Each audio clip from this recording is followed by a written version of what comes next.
Hey everybody, this video is about setting up your MFT Sanity Bundle. So we pick up the action where you have already assembled your guide rail brackets and set them up on the table with your guide rail. You have already assembled your track stars and installed them on the back of the table. So now we turn to the fence. You have also already installed the base bars on your fence. Now, you might be thinking, where's my fence block? Because you've looked at the F2 in our listings and thought, well, it comes with a fence block. It actually doesn't on the MFT Sanity Bundle. The fence block is designed for surface mounting of our fences like so, but it's not relevant in this pack. So we'll put this away. Instead, we have these, which we call the ABI brackets. They are, in effect, fence blocks. They work just the same. But we're going to use them a little differently with this bundle. Now, if ever you wanted to use this fence as just a plain surface mount anywhere on your table, you can easily do that with these.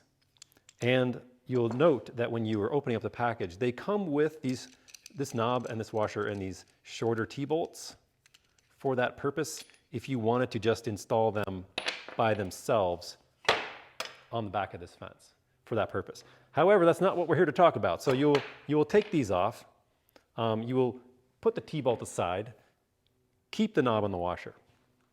So now, when you installed your base bars on this fence, you put an end cap here, but you left the one end cap off here, because that's how we're going to get these parts in. So we have these long T-bolts, and you will just slip that in to the side of the middleman that has the neck on it, just like that. And then with the logo facing what will be up, we're going to put that in the back of the fence, just like this. Okay, just slide that along wherever you like. Same thing with the other one.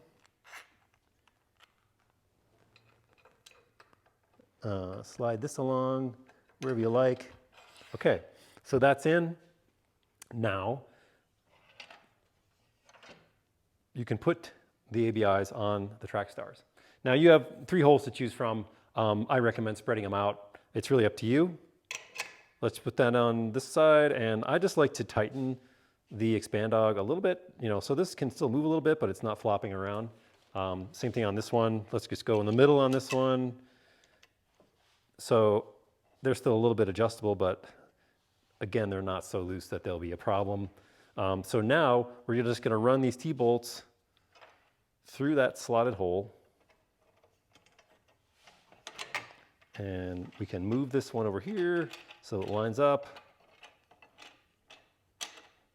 And this is really only going to be a thing you'll have to do once, because these will be all permanently attached once we're finished.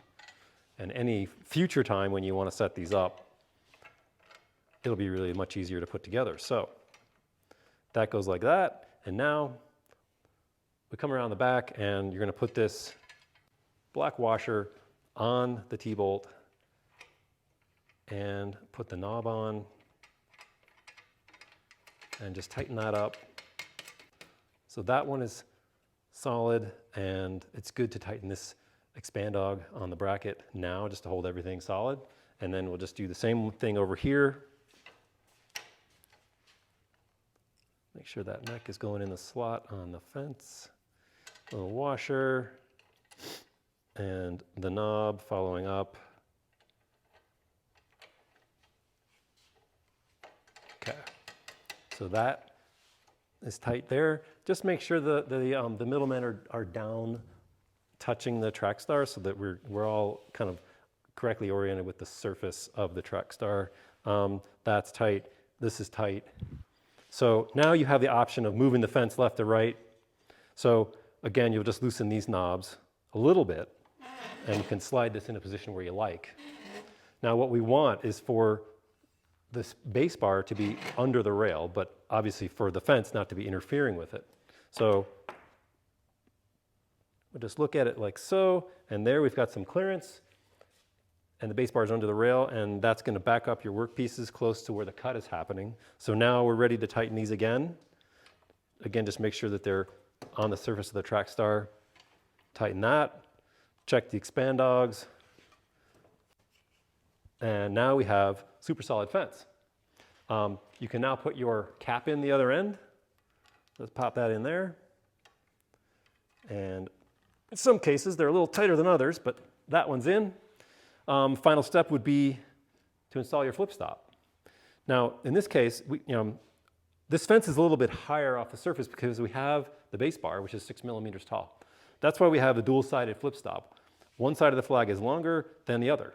So we want the longer one in this case to be down because this fence is higher.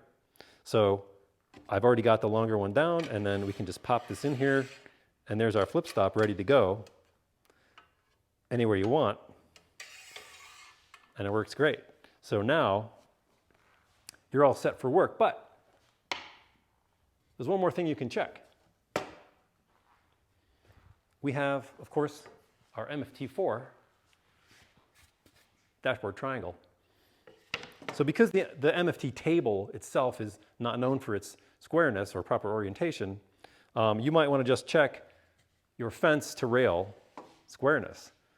So the interesting thing is, in this case, I've used our USBs to set up the rail here, but you can see this is way out of square. It's just because of this frame being, weird the way it is. So at this point, just loosen the front bracket a bit. And you want to loosen the knobs on the pressure bar so that the rail can pivot, as we've seen in the setup video. And just move the front bracket a little bit so that these are nice and square. Retighten the front bracket. And then we'll just retighten the pressure bar knobs under here. And now your rail is going to be all set for nice square cuts, as you can see. Looking good. So you're in business with the MFT Sanity Bundle. Thanks for watching.